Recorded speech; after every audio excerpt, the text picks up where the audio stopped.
Madhuri, ma'am, welcome to the Raj and Pablo show.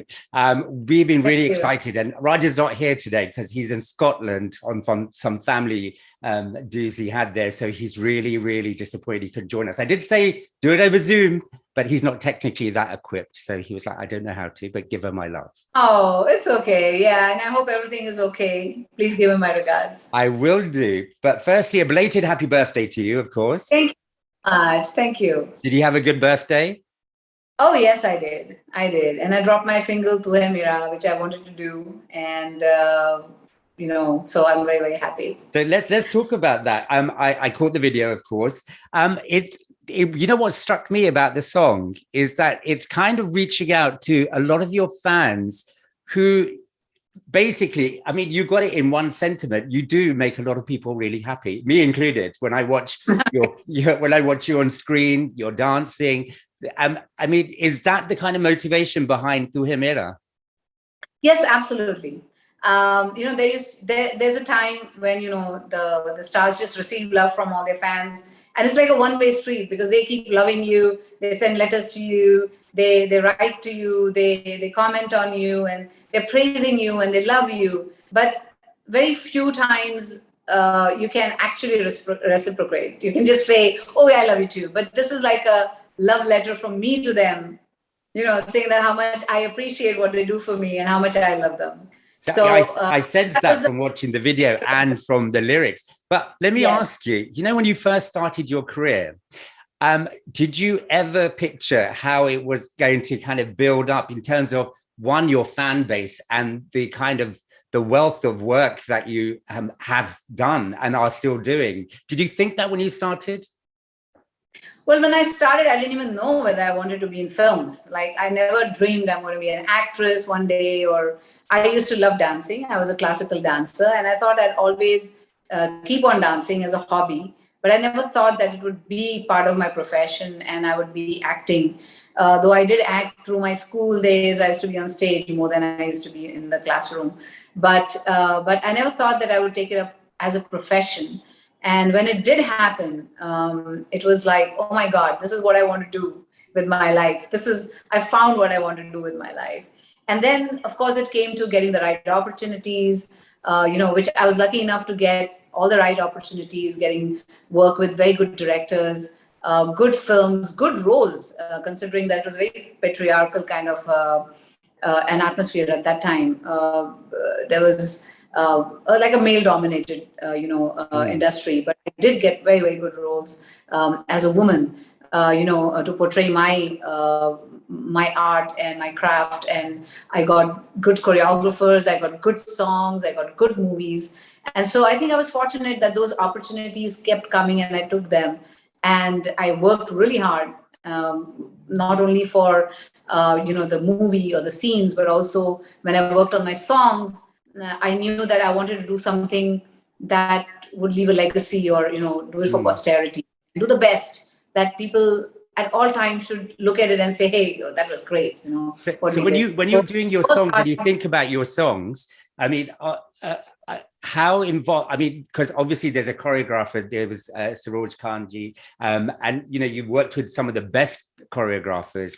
Yeah. Initially, when that all started, were you like, wow, these guys are so great, I'm so lucky to work with them? Or were you a bit kind of, am I going to be able to pull this off? No, I recognize the talent in them. I recognize the talent in Saroj Khan. She was so good. I love the way she picturized songs. I love the steps that she used to give. I love the choreography that she used to do. And so I gave it my all. Whenever I worked with her, it was like, yes, let's do something that people will remember. Or even with other choreographers, I worked with so many of them. And with everyone, I wanted to say that, hey, let's do a song. And with every choreographer, I have one song which is like fabulous. Oh, yeah. And a lot of them is Sarojji, of course.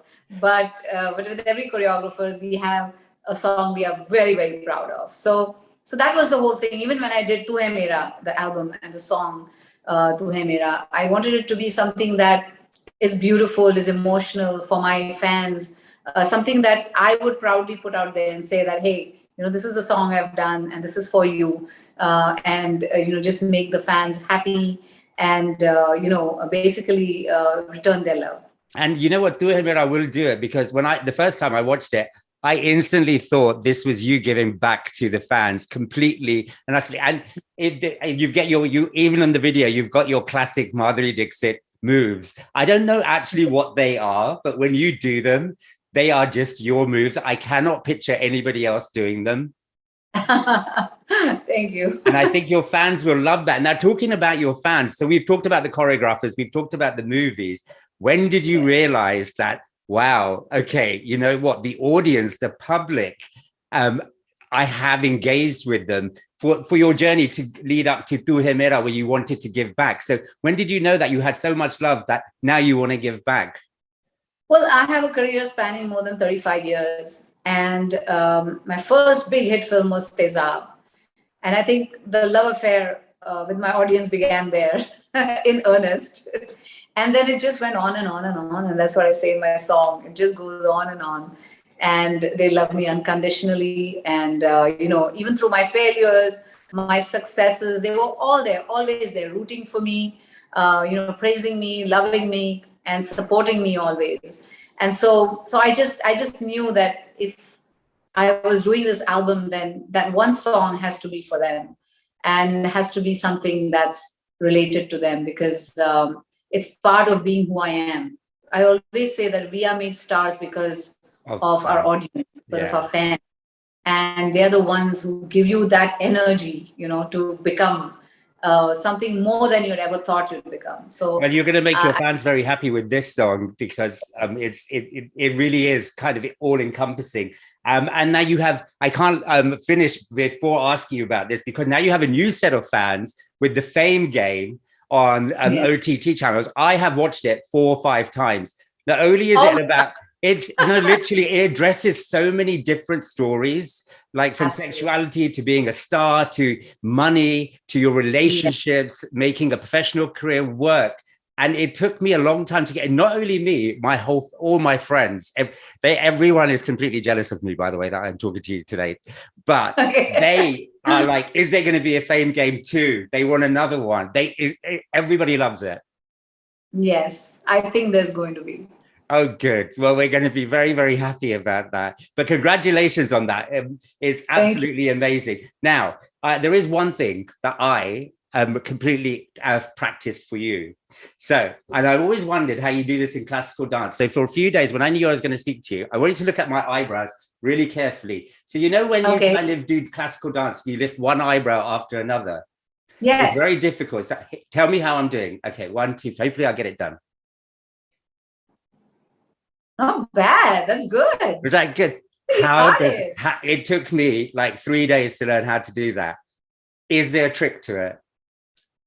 No, there's no trick to it. It is very difficult. You know what muscle to move when you're doing this, right? It's just that. You should know which muscle you're going to use. Wow. Doing this.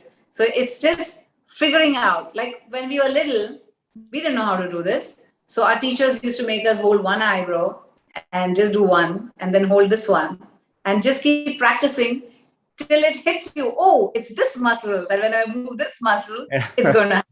I'm going to start doing that. I think my mom was looking at me saying, what are you doing? I'm like, it will make sense eventually.